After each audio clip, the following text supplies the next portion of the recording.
ሰሞኑን በሐዋሳ ከተማ ተፈጥሮ በነበረው ግጭት በሺዎች የሚቆጠሩ ነዋሪዎች ከመኖሪያ ቀያቸው መፈናቀላቸው የሚታወቅ ሲሆን ህፃናትም የችግሩ ገፈት ቀማሽ ናቸው። የእነዚህን ህፃናት ጤንነት ከመጠበቅና ህይወታቸውን ከመታደግ አንጻር የደቡብ ክልል የግል ጤና ተቋማት አሰሪዎች ማህበር ለህፃናቱ ፍጆታ የሚውሉ መድኃኒቶችን፣ ወተትና ብስኩቶችን ለሲዳማ ዞን ቀይ መስቀል ቅርንጫፍ ጽህፈት ቤት አበርክቷል። ድጋፉንም አስመልክቶ የደቡብ ክልል የግል ጤና ተቋማት አሰሪዎች ማህበር አስተባባሪ አቶ እንዳለ መኮንን ተናግረዋል። ህፃናት ናቸው ይበልጥ በእንደዚህ አይነት ወቅት ለችግር የሚጋለጡትና ለህፃናት የሚያስፈልጉ የተለያዩ የፈርስት ኤድ ህክምና መድኃኒቶች፣ ወተት፣ ሳሙና እነዚህ ነገሮች ተገዝተዋል። ቀይ መስቀል ጋራ አንድ ላይ ተባብረን እየሰራን ያለ ነው። ለወገን ደራሽ ወገን ነውና ሁሉም የበኩሉን አስተዋጽኦ በተደራጀና ፍላጎትን መሰረት ባደረገ መልኩ ለዘለቄታዊ መፍትሄም ሊረባረቡ እንደሚገባም ተጠቁሟል። ወገን ደራሽ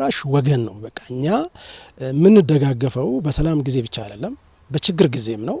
ይሄ የተፈጠረው ችግር በወንድማማቾች መካከል በድንገት የተፈጠረ ነገር ነው። ስለዚህ ይሄንን አባቶች ምሁራንም ሁሉም በሙያው ይሄንን ወደ ኖርማላይዝ ወደ ማድረግ መሄድ አለበት። የደቡብ ሬዲዮና ቴሌቪዥን ድርጅት ባደረገው ምልከታም ተፈናቃዮች ቀይ መስቀል እያደረገ ያለውን ጥረት ያደነቁ ሲሆን ለዘላቂ መፍትሄ ሁሉም እንዲተባበርም ጠይቀዋል። እኛ ያለው ውጪ ነው ያለን፣ ቀይ መስቀል እኛ እየመገበን ነው። እስካሁን ድረስ 15 ቀን 18 ቀን ሆነናል። ከተፈናቃቀልን ወደ የቤታችንም አልተመለስንም። እርቅ ተፈጥሮ ወደ ቤታችን የምንመለስበትን መንገድ ነው የምንፈልገው። የሲዳማ ዞን ቀይ መስቀል ቅርንጫፍ ጽህፈት ቤት በጎ ፈቃደኛና ወጣቶች አስተባባሪ ሲስተር ሃና ማሞ የተፈናቃይ ህፃናቱን ህይወት ከመታደግ አንጻር እየተሰራ መሆኑን ይናገራሉ። ህፃናት በጋራ ሽንት ቤት አጠቃቀም እንዳይጎዱ ቤተክርስቲያናትን አንዳንድ በጎ ፈቃደኛ ሰዎችን በመቀስቀስ ፖፖ ለህፃናት እንዲደርስ አድርገናል።